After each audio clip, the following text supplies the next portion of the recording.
Dear students, good evening again. Today we are going to discuss the new thing, that is the purchase of the fixed asset, and the purchase may be on the cash basis or it may be on the credit basis. So some of the cash may be paid and some of the amount is not paid on the cash basis, it may be on the credit basis. So how we are recording it.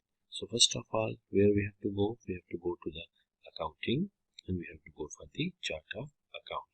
So in the chart of account, what we have to create a new account basically. So that account what we need is for the fixed assets. At which fixed asset we are buying. So first of all, from the account type, we have to select the fixed asset, and in the detailed, it may be a land, it may be a building, it may be a furniture or the fixture, the different vehicles are there. So for example, if the company is purchasing some land, now here we will give the information what we need, and obviously if it is a land, there will be no depreciation for that. So we are just considering that this land we are buying and this land we are buying for any specific amount. First of all, we have to create an account for that. So we just write some name or give some name to the land. For example, we write the land number 101 dash, and then we can in the city hall, okay, and the number and the description. So we can write this is the land that may be used for the city hall.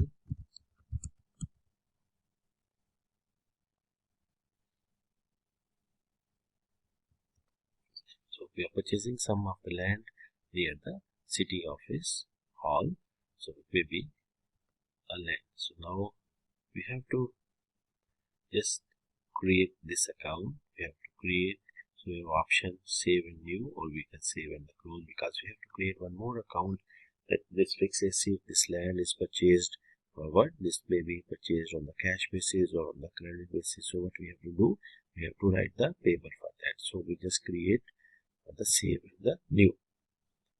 Now the new account what we need is what?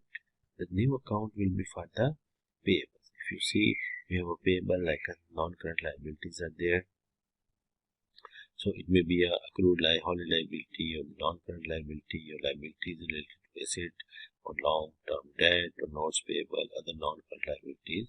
So we just consider it as a long-term debt, or it may be other non-current liabilities. And here we have to write that which specific liability is that, because we are purchasing land 101, so we may be it's a payable, okay, and it may be a payable to whom? Payable to, for example, landlord. So we are purchasing from that, so we are writing the name of the account. So simply we have to create the balance and then we have to save the close that. So if we just look at that, so we have a new account related to land, that is the land in the fixed asset, and then we have a non-current liability related to the land. So now what we have to do, we have to go to the new, and in the new what we will do, we will create a journal entry for that. Okay. So again, what we have to do, we have to write that which should be the date, like a 2021, 22, so whatsoever the date we are selecting. So we see, let's say on the 1st of the January. Obviously it is the assumed date, so you can do any specific date is there. So the journal number may be 101-34, whatsoever you want to write, like 101-4. Now here what we have to write, we have to select the account of the land. So we have a land number 101, and the debit, for example, the total land value is 100,000, that will be debit.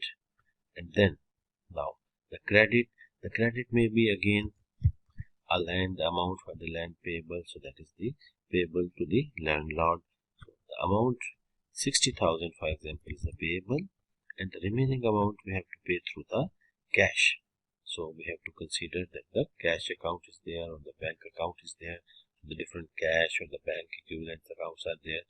So we will do, for example, cash and the cash equivalent, or even we can go for the bank account, because in the previous one we have created one bank account like a MCB bank account was there. So this account we can select, or we can even use the cash account or the cash equivalent account, depending. For example, we are paying to the bank, so we can write it like that. So here we have a debit entry that the land is there, and then we have a land on the credit side, that is the payable to the landlord. So we can write the name of that one. Then what we have to do, we have to save and the close for that. So going for the saving and the closing, now we have to go where we have to see in the reports. And I hope you remember when we are writing the balance sheet, we are looking for the balance sheet. We have to go where we have to see that what type of the assets we have. So here it can be a custom one, so we can write from the 1st January of the 2022 to again 22. So we can write the specific date that it will be until the 22 December 31st December 2022.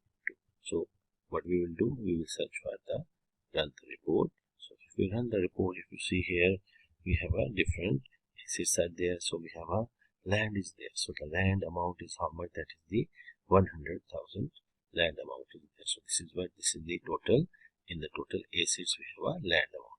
Now we have to see that is there any liability also for that. So if we see here, we have a 60,000 in the liabilities and the shareholders equity. We have a non-current liability for the land payable to the landlord. 60,000 amount is there. So the total amount 60,000 is there. And even if you see in the bank account, the bank MCB account, if you see here, the minus 40,000 amount is there. Why is the minus 40,000 amount?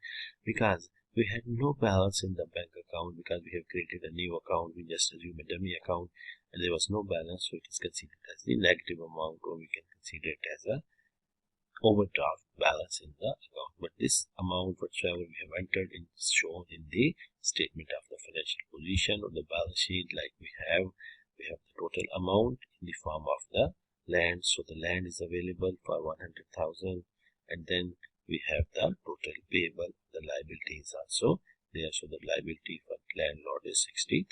This is how it is shown in the statement of financial position, or what we say as a balance sheet. I hope you have understood that concept. Still, if you have any confusion, any question, you can ask me in the comments section. Thank you very much.